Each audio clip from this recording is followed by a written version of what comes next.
Welcome to Hope is Here. My name is Greg Horn. We will continue our conversation with Stephanie Winslow. She is an author and speaker and entrepreneur.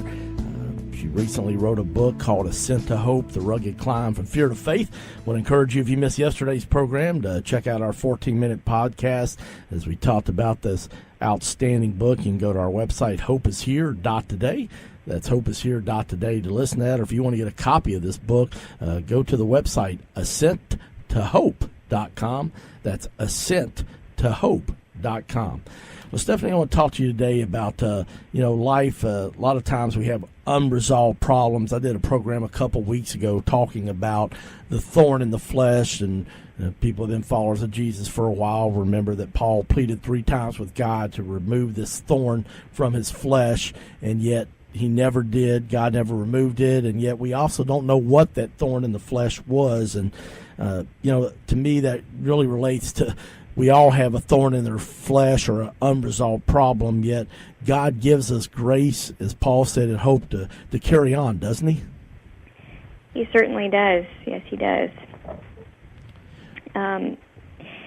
So the book Ascent to Hope was written really from the middle of my family's journey with addiction, and even today, there's no resolution, and there's no, I don't know what the finish line is going to look like.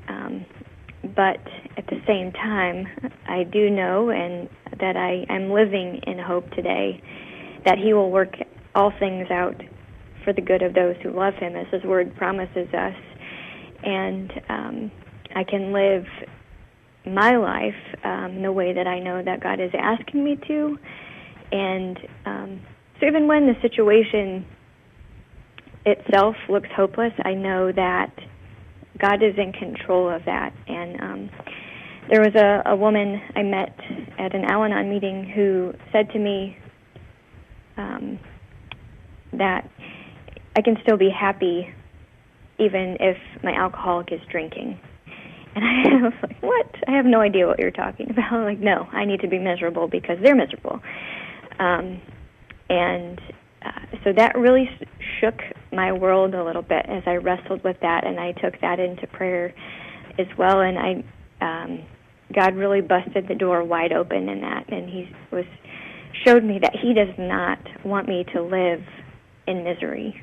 He did not put me on this earth to live in misery when He has planted the gift of hope that's available to me. So even in the midst of this storm, I know it's hard, but God is with us, and He never forsakes us. And if we just look to Him, He will give us that assurance, and the same assurance that He has given me today. Well, that's what I love about your book and just your personal story as you go and do speaking. And, you've written this book and it gives you a great platform to do that. But I love how you just shared, you're not at the finish line yet. This person still struggles with addiction. And yet I have learned in my 50-plus years of life that half the battle in life is just showing up. But, boy, Satan does everything he can to discourage you from even wanting to show up and do life, doesn't he? He sure does. Yeah, that's true. And, it's so funny. I guess it's not funny, but He definitely knows our weak spots, and He goes after them with full force sometimes. And but I think that's where we really need to not run away from those weak areas, but be aware of what our weak areas are and lay those before the cross and ask God and His strength to fill that gap, fill the void that we have there, and give us His strength to be strong in those areas where we are so weak. And doubt and fear are probably my 2 big areas where, one minute I'm, yes, Lord, I believe, just that wavering back and forth.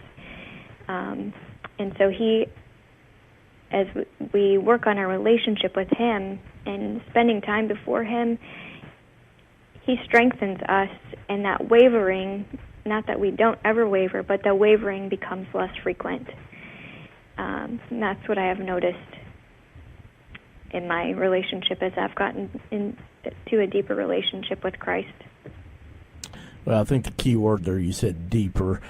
Think about where God has been in my life. I've shared with our listeners numerous times. And March 1st, 1997, my life changed forever when a flood happened, 13 inches of rain, and went from being get ready to be a multimillionaire in my mid-30s to going $2 million in debt overnight because of a flood, and subsequently had to file bankruptcy, and my wife left me for an old high school boyfriend, so I lost my business, home, and marriage in about a 24-hour period. But for me, it became that point with my faith. I said, God, I want to find out if all this stuff that I've heard in sermons and Bible studies over all the years, if this stuff's really true. And I heard Joyce Meyer say one time, you can either become bitter or better, but you can't. You can't do both. You have to choose. And it sounds to me like what you've chosen through dealing with this addiction of a family member, a loved one, even though as us type A personalities want to try to fix things, you just learned to go deeper in your relationship with Jesus. And even though you didn't understand God, you chose to trust God. Is that a fair assessment?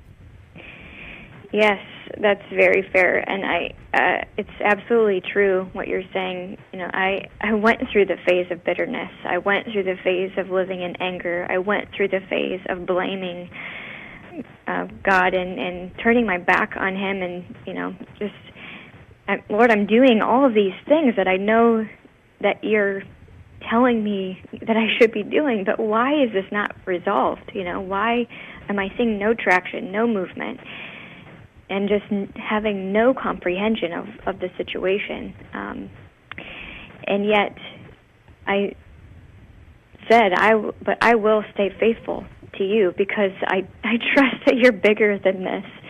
And, I having to let go of the bitterness, too, and the unforgiveness, and because I even got to a point too where I was blaming all of my family members because I felt like they were sitting on the sidelines, and here I am fighting for this person all by myself, and my family's just sitting idle on the side. And so there's a lot that goes into our emotions, and maybe it's just us type A's that have this problem. I don't know, but it's definitely true that. The more that we just press in and press in and press in, God really does bless that faith. And like I said, it's not ever going to be perfect. There's going to be moments when we waver and we doubt. And God expects that, and His grace covers that, I believe. There's nothing that we do that surprises Him. And there's nothing that we think or say that surprises Him. And He knows us better than we know ourselves. So it's just us making that decision, very well said, to choose. Are we going to have faith in Him? Are we going to believe and trust despite how we're feeling?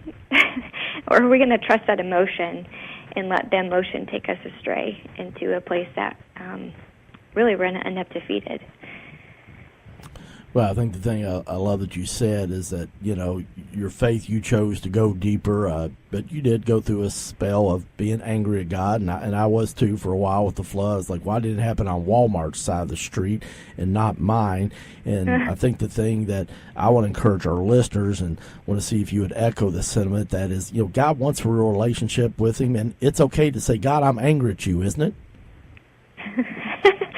Yes, yes, I've said that many times.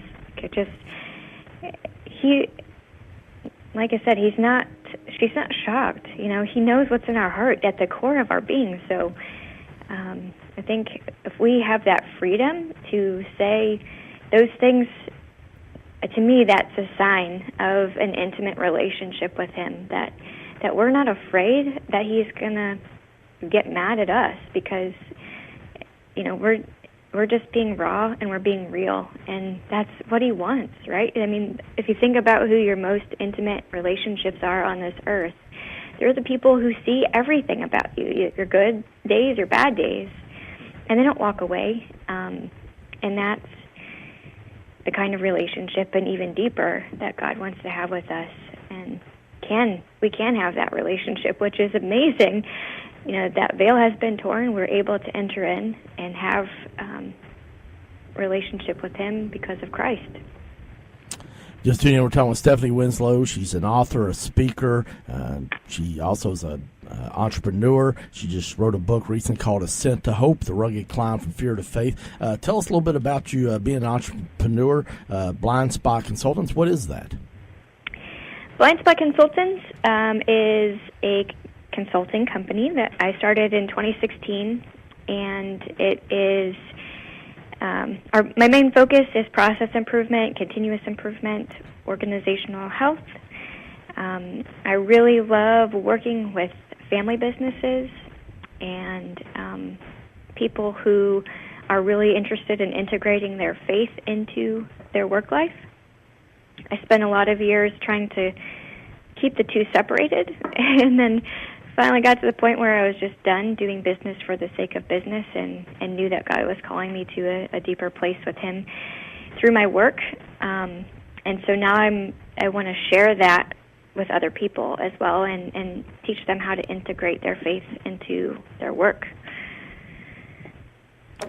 Well, I love that, and I think that's the thing, a great lie from Satan. There are a lot of people of faith in the workplace, but the enemy doesn't want people to talk about it and things, and keep it quiet. And yet, I think it could be so encouraging if people knew there were others. And yet, I know I've heard the old saying, people don't want to hear a sermon, they want to see one. And one of the best ways I have found through exhibiting my faith in the workplace instead of talking about it is just to be a great employee, isn't it? Just doing the little things like showing up on time, not taking an hour and 15 minutes when it's only an hour lunch break, not taking 10 packs of Post-it notes home out of the company's stash. I mean, it's a lot of times just little things like that could exhibit our faith in the workplace, isn't it, Stephanie?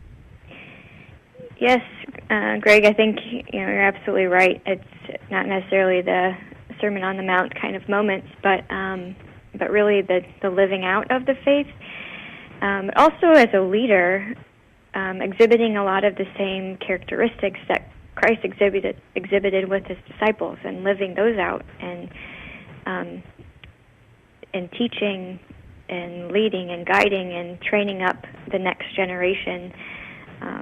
I take a lot of stock. I put a lot of stock in that the next generation of people who are coming up underneath us. It's really tempting for us as leaders to want to kind of hoard all that information and knowledge that we've gained over the years, and we feel more secure about our position.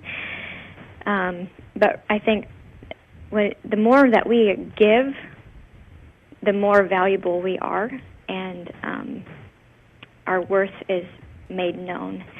And so that's one thing I pray over my husband a lot, is that God will give him favor in his workplace, and it's I've seen it over and over and over and over again, that when he's faithful in his work, God pours out favor on him, and just open doors, opportunities, people noticing things, and it's like you said, it's not like he's standing there giving sermons. It's that he's just faithful in his work, and he has a good attitude. He doesn't come in grumpy, and so, yeah, I think that's a lot what it is. It's just the little things.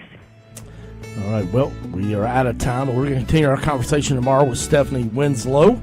She is an author, a speaker, and an entrepreneur, and I hope you'll tune in with us tomorrow, because we're going to talk about when God asks us to give up control, he will replace exactly that with what we need, from fear to faith, from hopelessness to hope. So I hope you'll tune in tomorrow as we continue our conversation with Stephanie Winslow on Hope is Here.